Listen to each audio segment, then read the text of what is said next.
الحمد لله رب العالمين الرحمن الرحيم مالك يوم الدين اللہ اکبر۔ دوستو، جیل سے عمران خان اور شاہ محمود قریشی کی نماز عید کی قیدیوں کے ساتھ ویڈیو وائرل ہونے کے بعد مولانا طارق جمیل بھی اس پر بول پڑے۔ ماہ رمضان کے بعد عید کو پا کر ہر مومن خوش ہوتا ہے، ایسے میں عمران خان اور شاہ محمود قریشی کو بھی قیدیوں کے ساتھ بے حد خوش دیکھا گیا اور ریسنٹلی دونوں شیروں کی قیدیوں کے ساتھ نماز عید پڑھتے ہوئے ویڈیو تیزی سے سوشل میڈیا پر وائرل ہونے لگ گئی ہے۔ آپ کے ساتھ مکمل ویڈیو شیئر کرنے سے پہلے یہ بھی بتا دیں کہ عمران خان کی جیل سے نماز عید دیکھتے ہوئے مولانا طارق جمیل نے قوم کو جذباتی پیغام دیتے ہوئے کہا کہ نہ کردہ گناہوں کی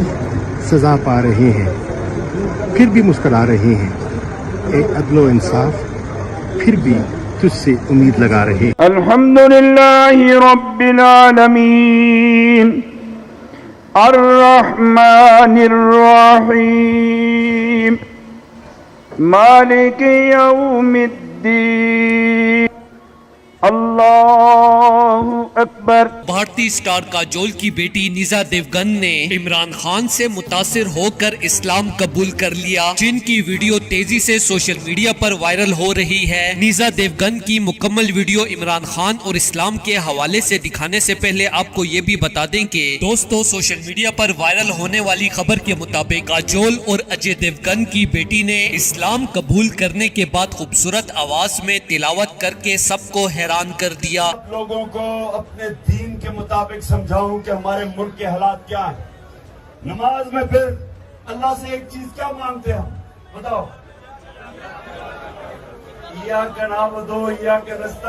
دوستو، کاجول کی بیٹی نے سوشل میڈیا پر پیغام شیئر کرتے ہوئے کہا کہ میری کالی رنگت کی وجہ سے لوگ مجھے بہت ٹرول کرتے تھے، جس کی وجہ سے میرے ماں باپ بھی بہت ڈسٹرب رہتے تھے، لیکن جب میں نے عمران خان کے بیانات اسلام کے بارے میں سوشل میڈیا پر سنے تو متاثر ہوئے بغیر نہ رہ سکی اور دین حق اسلام کو میں نے قبول کر لیا ہے، جس کے بعد سے میری زندگی بالکل بدل گئی ہے اور میں نے حجاب پہننا شروع کر دیا ہے، لیکن اس بات کو میں نے کچھ جنونی ہندوؤں کی وجہ سے خفیہ رکھا ہوا ہے تاکہ میرے ماں باپ کو کوئی نقصان نہ پہنچ سکے۔ میں عمران خان کی شکر گزار ہوں جن کی وجہ سے مجھے اللہ نے ہدایت دی ہے۔ دوستو، اس بڑی خبر کے حوالے سے اپنی رائے کا اظہار کامنٹ سیکشن میں دیں۔ ویڈیو اچھی لگے تو لائک کریں اور اس چینل کو سبسکرائب کریں۔